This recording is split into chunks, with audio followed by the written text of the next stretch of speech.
Olá você, telespectadora, olá você, telespectador da TV Cultura. A partir de agora, Opinião Litoral no ar, Opinião Litoral desta terça-feira, 12 de dezembro. Roberto Mohamed e Ronaldo Serápicos analisando as notícias com você. A primeira notícia é muito surpreendente, Roberto Mohamed. A ex-presidente Dilma Rousseff, que se notabilizou por análises complicadas, atrapalhadas, foi eleita pelo Conselho Federal de Economia a economista do ano no Brasil, a economista mulher, pela contribuição que ela deu para a sociedade brasileira ao longo da carreira.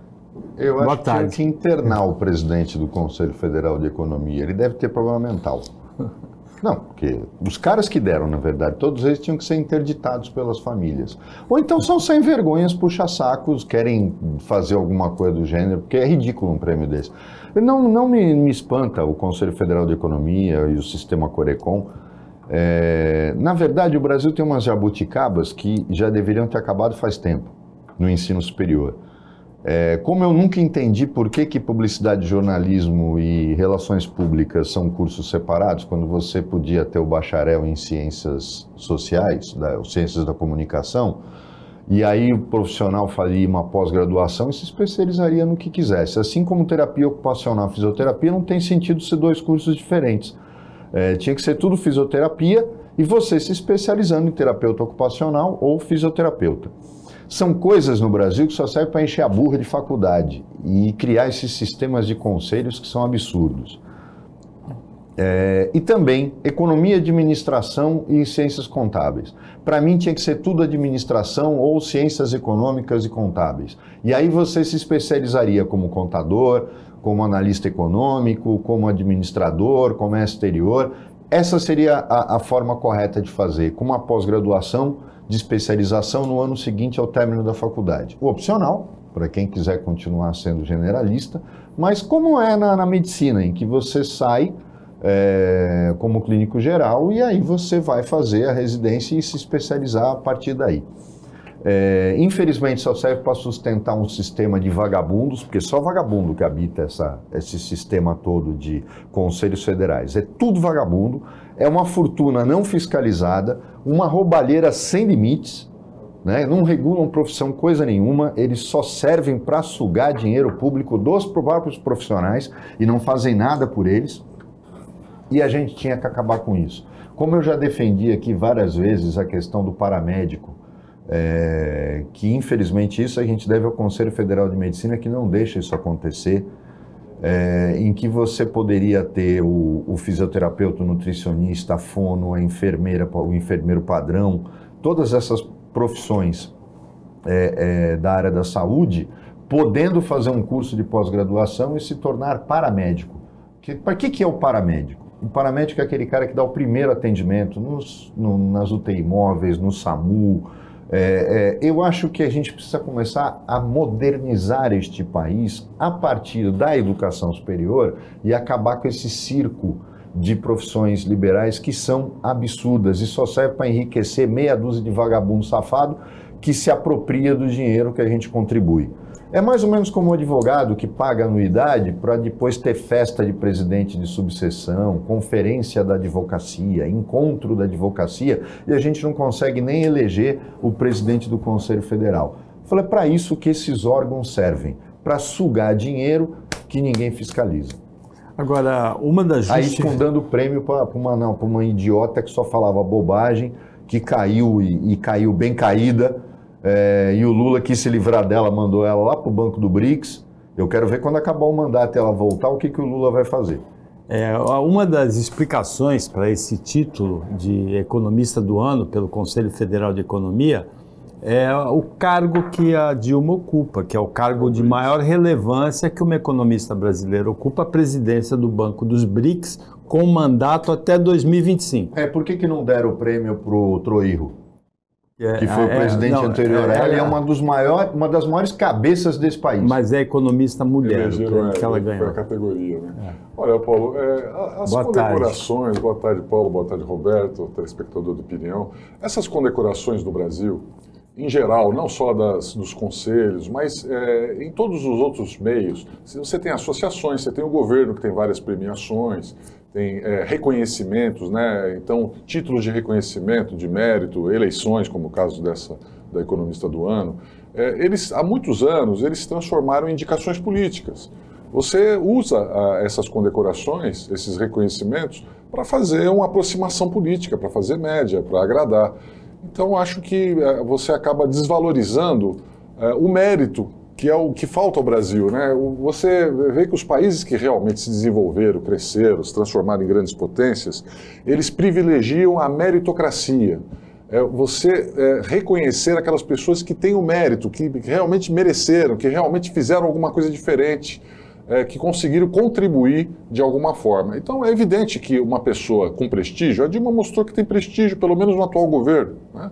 Porque ela não só foi reconhecida, foi trazida para a campanha, foi indicada para uma função muito importante. Agora, tecnicamente, a gente sabe que realmente a expertise dela é pedalada fiscal, pedalada econômica, pedalada em... Então, eu acho que para os economistas, eu sinto a mesma coisa quando eu vejo alguém na área de direito ser reconhecido não pelo seu mérito jurídico, mas pelo seu mérito político, pelo seu relacionamento. Então, acho que para os economistas em geral dá uma sensação de injustiça, porque com certeza nós temos economistas, mulheres, em cargos muito importantes. Hoje o setor financeiro brasileiro é dominado por mulheres muito competentes na área de ações, de comércio exterior, internacional, e aí você acaba não dando valor a quem realmente merece. Essas condecorações, essas homenagens perderam nos últimos anos completamente qualquer credibilidade. Mohamed, tem duas polêmicas numa notícia só. O governo federal lançou ontem o Programa Nacional voltado para a política nacional, na verdade, voltada para a população em situação de rua. Essa política nacional foi instituída em 2009. Nesse ano de 2023, 14 anos depois, o Supremo Tribunal Federal determinou que municípios, estados e a União adotassem políticas relativas à população em situação de rua, ou seja, 14 anos depois da lei que instituiu a política. E o governo federal ontem, numa cerimônia, anunciou a destinação de quase R$1 bilhão para essa política nacional. Participou dessa reunião, desse lançamento, desse anúncio, o ministro Alexandre de Moraes, que foi o relator dessa decisão do Supremo em julho desse ano. E ele foi ovacionado para a revolta de quem considera o Alexandre de Moraes um ditador, que tem decisões muito polêmicas, que só faz o que quer, que manda no país. Ele foi ovacionado pelos movimentos que participam da situação de rua, dos moradores de situação de rua. O do Alexandre de Moraes eu já cansei de falar aqui. Eu entendo que ele exagera em algumas coisas, ele tem um viés político nas ações dele, mas realmente competente ele é. E tem uma coisa que a gente tem que reconhecer, ele é corajoso. Eu já falei, tecnicamente as decisões dele podem extrapolar o papel do Supremo, mas são tecnicamente as mais bem embasadas dos 11 ministros do Supremo. Eu já disse aqui que eu fui aluno dele, inclusive já disse, nunca disse, eu não gostava dele, porque ele era promotor na época e ele era pró-Ministério Público em tudo que ele falava, a aula toda dele. Mas competente ele é. Eu tenho o livro dele de Direito Constitucional, um dos melhores livros de Direito Constitucional que existem no Brasil, que fizeram sobre a Constituição de 88. Ele tem uma visão proativa do Judiciário, da qual eu discordo, mas não dá para negar. E do mesmo jeito que os bolsonaristas o odeiam, as pessoas que entendem que o Supremo desempenhou um papel político, e eu já cansei de dizer aqui, ele é um tribunal político porque ele é o guardião da Constituição, que é a Carta Política. Ele não é técnico. Técnico é o STJ. E não é. Então eu entendo isso. Quanto à política nacional que o governo lançou, Paulo, é bem-vinda. A gente vive em Santos um problema terrível com moradores de rua. Agora, você não consegue resolver o problema porque eu acho que metade hoje, dá para arriscar esse palpite, metade das pessoas que estão em situação de rua foram jogadas nesta situação por conta da crise econômica e da falta de perspectiva econômica do país durante o governo Bolsonaro. Então, eu acho que não adianta fazer um plano só para tirar essas pessoas, pensando do ponto de vista de tirar da rua, mas do crescimento do país como um todo, que infelizmente eu não vejo no governo Lula. Bom, Paulo, primeiro, a questão do Alexandre de Moraes, eu concordo com a visão do Roberto. O Alexandre de Moraes tem qualidades. E a coragem talvez seja a principal. Ele realmente enfrentou situações complexas e tomou medidas drásticas e que provavelmente outros ministros não tomariam. Então a gente tem essa admiração pelo conhecimento técnico que ele tem. Hoje não são todos os ministros que têm a mesma bagagem jurídica dele, então isso é um fato relevante, e a coragem em alguns momentos. Mas eu sinto também que é um ministro que precisa ser contido pelos colegas. É muito importante uma formação sólida do Supremo, e não só política, como a gente vem acompanhando nos últimos anos. Alguns ministros fracos, mas que são leais ao seu indicador, ao presidente que os indicou, e que não tem a mesma desenvoltura do Alexandre de Moraes, acabam se apequenando, acabam não conseguindo fazer essa contenção. Porque a gente já viu momentos em que o ministro Moraes passou da conta, passou do limite, exagerou. Que é uma tendência, quando você é um juiz e que tem a caneta na mão e que acha que está fazendo a coisa certa, a tendência de você passar do limite é muito grande. E aí entra a questão política, né? Porque eu vou falar de um outro juiz que passou do limite, que é o caso do Sérgio Moro. Por que eu estou lembrando do Sérgio Moro? Porque hoje o Alexandre de Moraes é aplaudido pela esquerda, mas isso pode mudar a qualquer momento, é só ele dar uma decisão contrária ao governo que a esquerda vai parar de aplaudir, mas hoje a esquerda aplaude o Sérgio Moro, o Alexandre de Moraes, e odeia o Sérgio Moro, porque o Sérgio Moro colocou toda a esquerda na cadeia. Então é inegável as qualidades do juiz Moro, não falo dele como um político, que acho que como político ele não deu certo, mas como juiz é inegável as qualidades que ele apresentou e a importância que ele teve na maior operação anticorrupção da história do Brasil. Só que, assim como eu estava comentando do Alexandre de Moraes, ele passou do limite. Chega uma hora que a caneta pesou demais e ele passou da conta. E jogou a operação no lixo.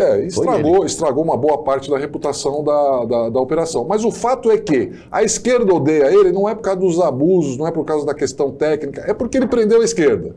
E a esquerda está aplaudindo o Alexandre de Moraes porque nesse momento aparentemente, ele conteve o avanço da extrema-direita com uma série de medidas polêmicas. Mas, para mim, são dois juízes competentes que passaram da conta, eventualmente, passaram do limite, precisam ser contidos pelos demais colegas. O judiciário é isso, ninguém é perfeito. Você precisa, por isso que o colegiado no judiciário é tão importante, não pode depender só de um juiz. E é o motivo também pelo qual eu critico a reação que o Supremo teve a esta lei que o Senado está aprovando, PEC. A PEC, que limita o poder individual, o poder monocrático de um único juiz do Supremo. Tem que ser, os casos importantes, graves, têm que ser levados a plenário. Aí você encontra equilíbrio, eu acho que é isso que a gente busca. A linguagem é dinâmica e essa questão da população em situação de rua, que se multiplicou nos últimos anos no Brasil e em muitos lugares do mundo, mereceu a criação de uma palavra que é aporofobia, rejeição, medo, raiva de quem é pobre, de quem não tem recursos. Quem criou essa palavra foi uma professora espanhola, Adela Cortina. No próximo bloco, em relação à meta fiscal, à política fiscal do ministro Fernando Haddad, do governo Lula, o PT criou uma palavra nova, também colocou num comunicado ontem, austericídio, como se a austeridade fiscal levasse o partido ou o governo a um suicídio. A gente comenta depois do intervalo, que é rapidinho.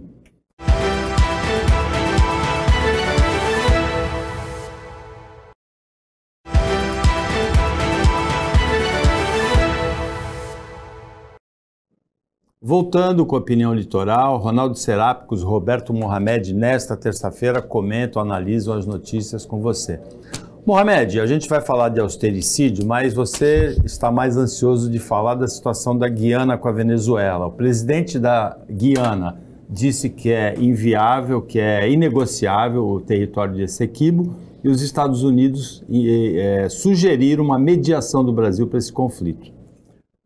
Eu acho que não tem o que vai se reunir para negociar algo que é inegociável. E o presidente da Guiana disse o óbvio. É a mesma coisa que a Bolívia quisesse retomar o Acre, dizendo que era dela, a gente ia lá dar um cacete neles. Né? Eu não consigo. O cara, a história, tudo bem, tem uma razão. Não é só relativa ao século XIX.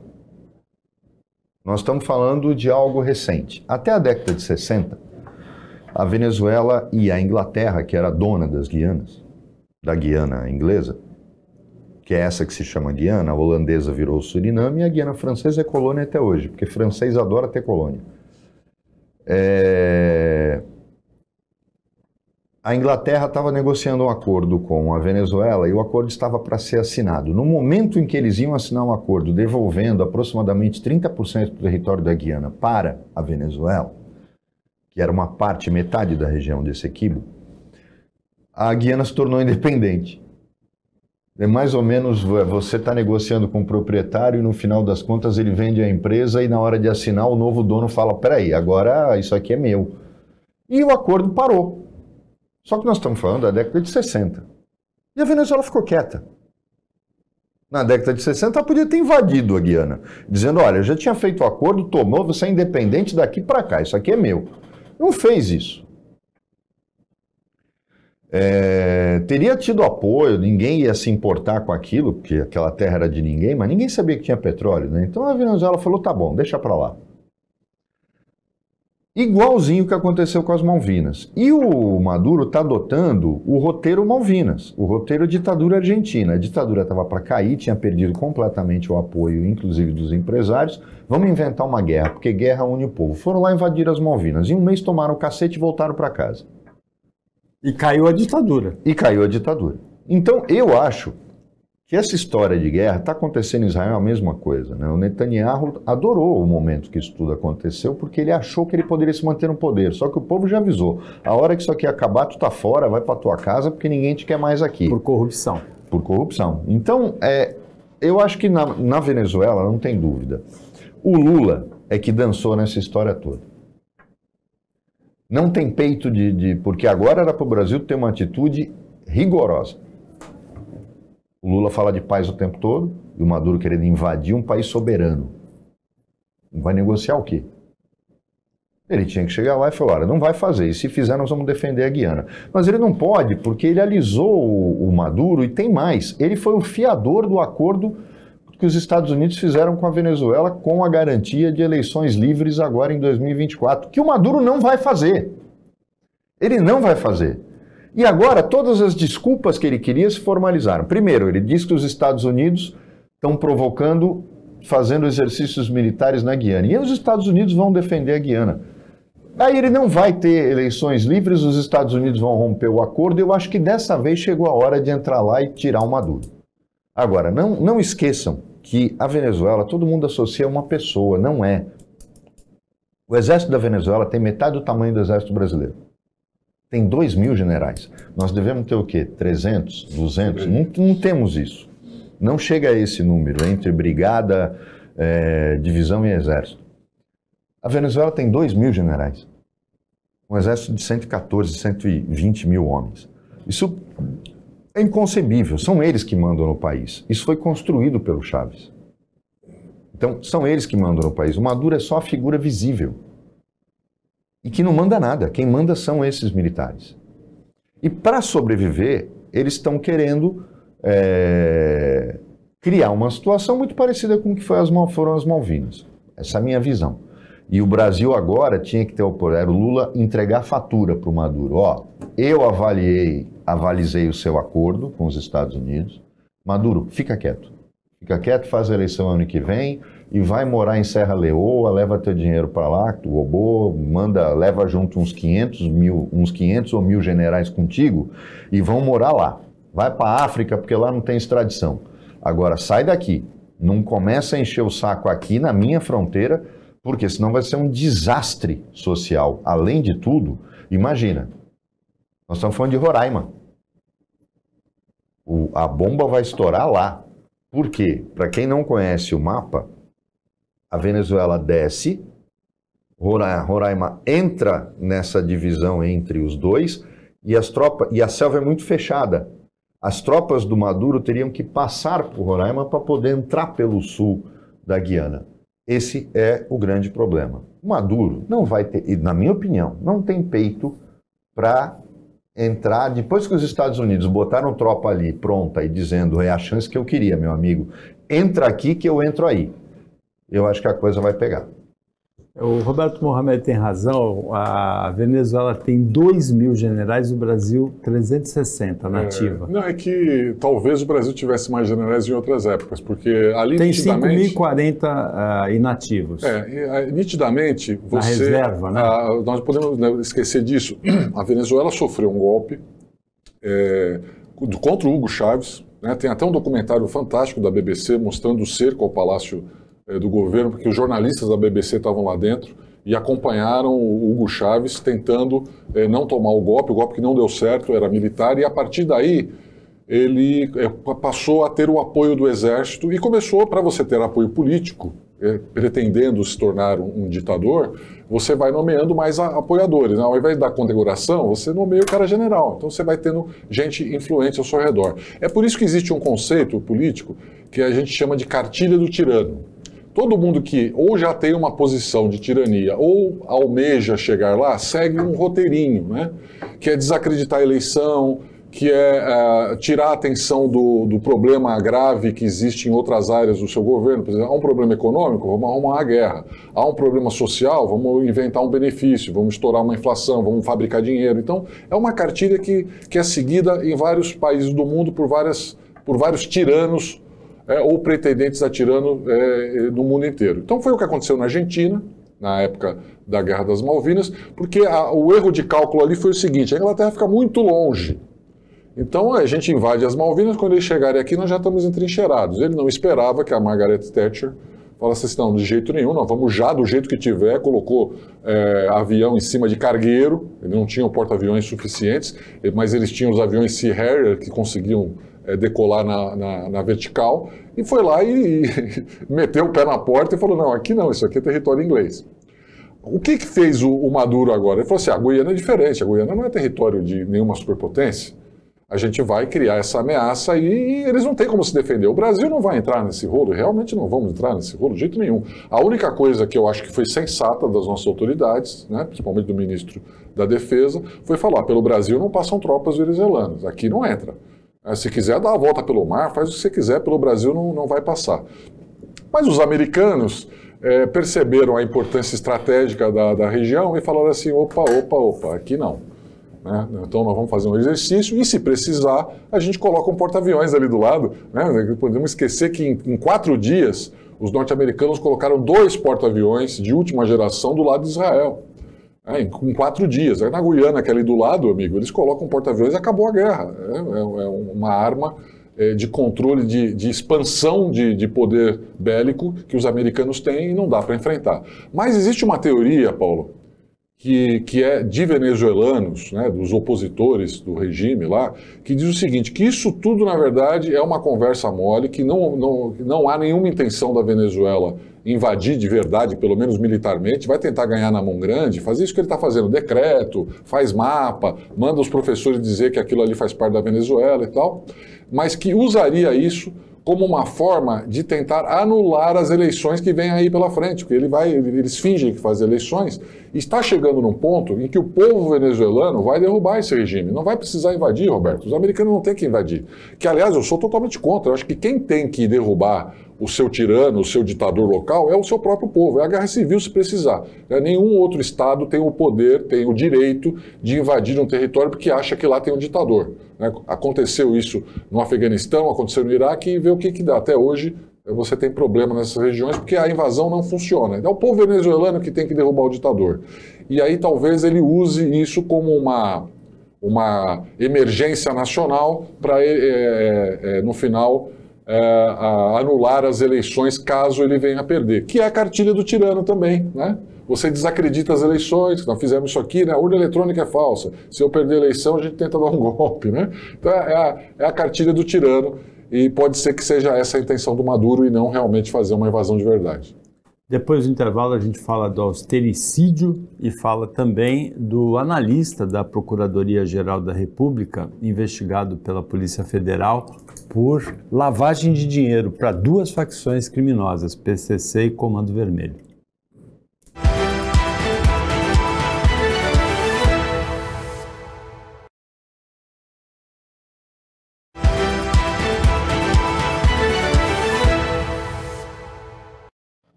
Voltando com o Opinião Litoral desta terça-feira, Roberto Mohamed, Ronaldo Serápicos analisando as notícias com você. Serápicos, se você gostou dessa expressão nova, austericídio, para definir o PT, olha o fogo amigo, definindo a política fiscal, aquela meta zero, evitar a gastança do governo federal, do ministro Fernando Haddad? Nós tivemos uma época que os tucanos governavam o país que a gente chamava do tucanês, né? Eles inventavam umas expressões. Não é aumento de preço, é flexibilização do mercado e tal. Então nunca chamavam aumento de tarifa de aumento, chamavam de flexibilização. E aqui é a mesma coisa. Essa expressão vem do sincericídio. O que é o sincericídio? Você sendo sincero, às vezes você desagrada. Então nós não podemos desagradar. Então, a ideia do austericídio é a mesma coisa. Nós temos que... A austeridade, se for exagerada, a gente vai desagradar. Vai desagradar quem? A população, porque a austeridade é menos Bolsa Família, é menos assistencialismo e com isso talvez a gente perca alguns votos. Mas aí eu pergunto, ser sincero não é uma qualidade? Quer dizer, para você agradar os outros, você tem que ser falso, mentiroso, dissimulado?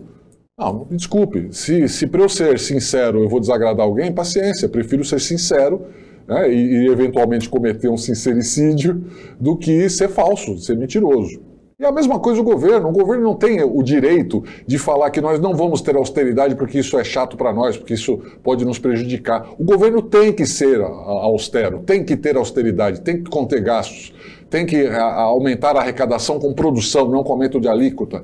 Então, a política, Paulo, ela perdeu a vergonha em todos os sentidos. Antigamente, você negociava o ministério, era uma conversa privada, você não abria. Hoje é aberto. Hoje todo mundo fala, eu quero 2 ministérios com verba, com dinheiro, senão eu não voto nada com o governo. O político perdeu a vergonha de falar que é toma lá da cá. E os governantes perderam a vergonha de falar que, olha, eu preciso dar dinheiro, eu preciso de assistencialismo, eu preciso espalhar dinheiro para poder continuar governando, para poder continuar me elegendo. Não é nem para continuar governando, é para continuar me elegendo. É para me perpetuar no poder, eu preciso criar um bolsa isso, um bolsa aquilo, um bolsa outra coisa. E para estourar o orçamento, eu não posso ter austeridade. Então é a falta de vergonha total, não só dos governantes, dos deputados, mas também daqueles que estão nos bastidores controlando os partidos. Então o PT está repetindo o que todos os outros partidos já fizeram, que o Centrão faz. O Centrão hoje não tem mais vergonha de falar que se não tiver orçamento secreto não vota, que se não tiver verba lá para minha fazenda, onde eu tenho votos, eu também não voto junto com o governo.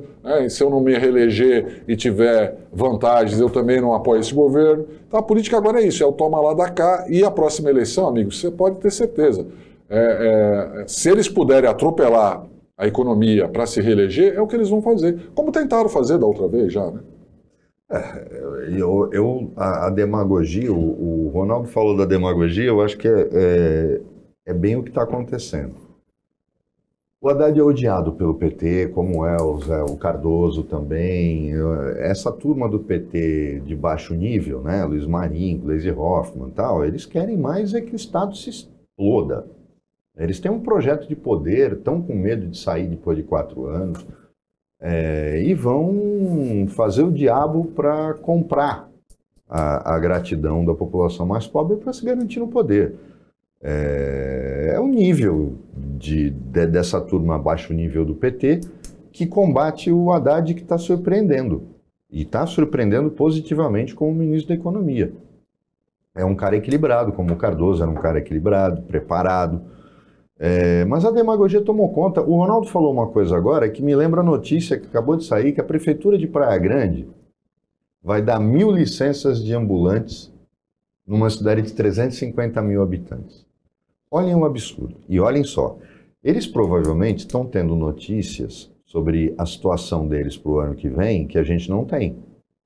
Porque isso é demagogia pura. 1.000 ambulantes numa cidade de 350 mil habitantes, uma faixa de praia reta, como é a Praia Grande.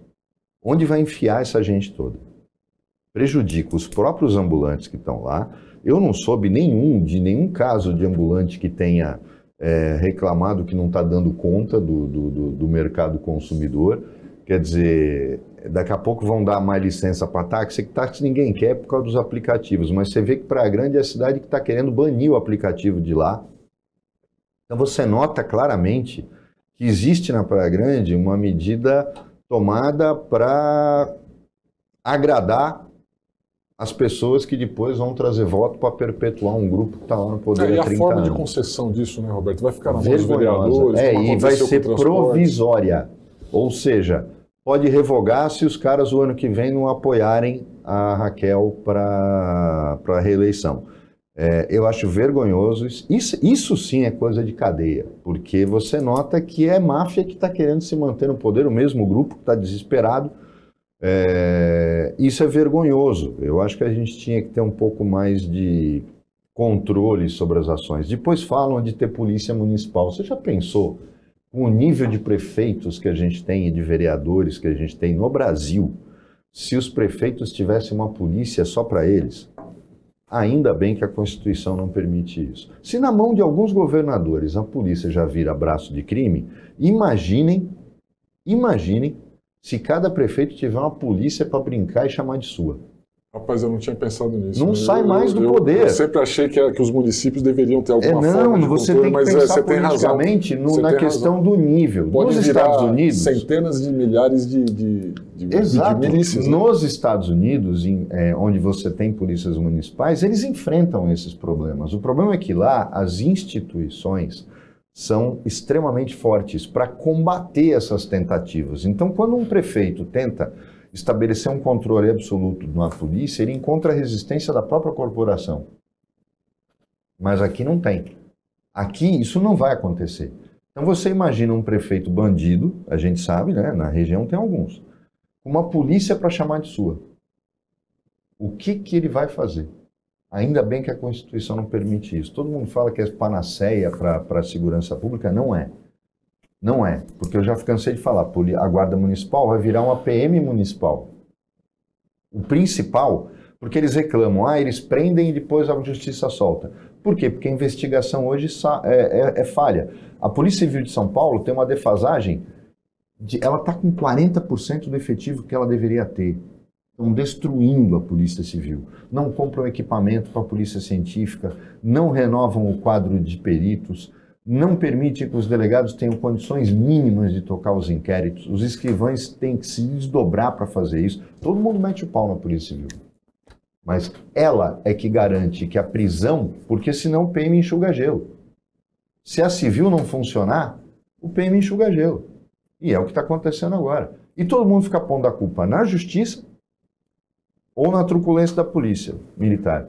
E o civil, a polícia civil, que é a polícia judiciária, que é aquela que pode garantir a prisão do bandido que é preso, está sucateada deliberadamente. E um aviso, hein? Em São Paulo, o governador atual está fazendo a mesma coisa que o Rodrigo fez, que o Dória fez, que os governos todos do PSDB fizeram, destruindo a Polícia Civil. Mohamed, a Polícia Federal investiga um analista da Procuradoria-Geral da República. Depois de a gente ter tido um tenente que foi surpreendido com droga no avião na Espanha, a gente tem um analista da PGR lavando dinheiro para o crime organizado. Eu não acho surpreendente, Paulo, porque esse laço, esses grupos de crime organizado, eles têm rede de posto de gasolina, rede de supermercado, vereador, prefeito, alguns governadores, empresa de transporte público, deputados federais, já tem senador. Eles já tomaram conta, eles têm juízes sim, eles têm promotores sim, eles têm delegados sim. E não pense você, essas lendas, né, teoria da conspiração, não, eles estão pagando faculdade, preparando. Que é isso, cara? Eles foram lá e compraram pronto. É que nem time de futebol. Para que eu vou ficar investindo no moleque? Eu vou lá e compro o cara. Se eu tenho dinheiro sobrando, eu vou lá e compro o jogador pronto. E é verdade. Para que eles vão perder tempo formando gente que não vai ter competência? Eles vão lá e compram o passe. A verdade é essa. E olha, vou dizer uma coisa, foi um erro querer colocar o Flávio Dino no Supremo, e eu não sei até onde isso foi pressão no Lula de grupos que querem. O Flávio Dino está fazendo um trabalho muito bom de projetos contra o crime organizado, e de repente ele sai do Ministério da Justiça. Não sei, isso me pareceu um pouco esquisito. Paulo, o Roberto tem toda a razão. Hoje o braço do crime organizado se espalhou, está nos governos, está no judiciário, chegou no Ministério Público também. As empresas a gente já sabe que está cheio de empresa laranja, lavando dinheiro. E para mim o segredo do combate hoje ao crime organizado é o combate à lavagem de dinheiro. Isso aconteceu contra os maiores cartéis do mundo de drogas. Os governos só conseguiram algum resultado positivo, caso mais notório da Colômbia, quando começaram a controlar o dinheiro. Então, os grandes traficantes tinham que enterrar dinheiro. Você sabe, o Pablo Escobar perdeu metade da fortuna com dinheiro que estragava. Eles enterravam o dinheiro, apodreciam o dinheiro. Que ele não conseguia, chegou uma hora que ele não conseguia mais lavar dinheiro até que acabou sendo preso. Isso não é de hoje, né? Al Capone não foi preso pelos crimes que cometeu, foi preso por sonegação de impostos. Ele não conseguia lavar o dinheiro, não declarava o imposto e foi preso por sonegação de impostos. Então, desde a época da lei seca dos anos 30 nos Estados Unidos, a gente sabe que perseguir o dinheiro é a melhor forma de combater o crime organizado. Nós não temos no Brasil uma grande instituição, nós temos lá um setorzinho da Polícia Federal que faz esse trabalho gigantesco. O Brasil tinha que ter uma forma inteligente, preparada, moderna, de controlar a lavagem de dinheiro. É o principal foco hoje das grandes organizações, é a lavagem de dinheiro. Se a gente controlar isso e não permitir que essas instituições tenham esses bilhões que eles têm à disposição hoje, lavadinho, limpinho, através disso tudo que o Roberto falou, posto de gasolina, supermercado, empresas fajutas, enquanto a gente não acabar com isso, o crime organizado vai ter dinheiro para comprar todo mundo, comprar todos esses setores que nós comentamos até agora. A CBF, por exemplo, que organiza o futebol no Brasil, é uma quizumba, né? Um caos. Teve agora o presidente destituído pela Justiça, como o outro anterior também foi, Ricardo Teixeira. A CBF, o presidente, quando ele recebe uma propina, ele não comete crime, porque a CBF é uma entidade de direito privado. Agora, se ele não pode declarar aquele dinheiro, porque senão enxotam ele de lá. Então ele tem que lavar o dinheiro e aí ele é preso nos Estados Unidos, como foi o Marinho, né? Como foi o J. Ávila, pela lavagem de dinheiro, não por ter recebido a propina, né? E aí todo mundo está falando, a FIFA ameaçou. A FIFA não ameaçou nada, já estão agora reconhecendo que o governo está agindo correto porque foi crime comum. Então, não esperem punição não, porque não vai ter. A FIFA também tem que se moralizar, né? Porque José Maria Marim, Ricardo Teixeira e agora o Edinaldo Rodrigues, que ninguém nem sabia direito quem era, né? E o crime organizado também está comprando times de futebol. Também. O Opinião Litoral chega ao final. Nós agradecemos Roberto Mohamed e Ronaldo Serápicos a participação como comentaristas, o trabalho da equipe técnica e de jornalismo do Sistema Costa Norte e a você que acompanhou a gente mais essa edição. Até amanhã, nesse mesmo horário depois do Jornal Litoral, e uma ótima terça-feira para você que você merece.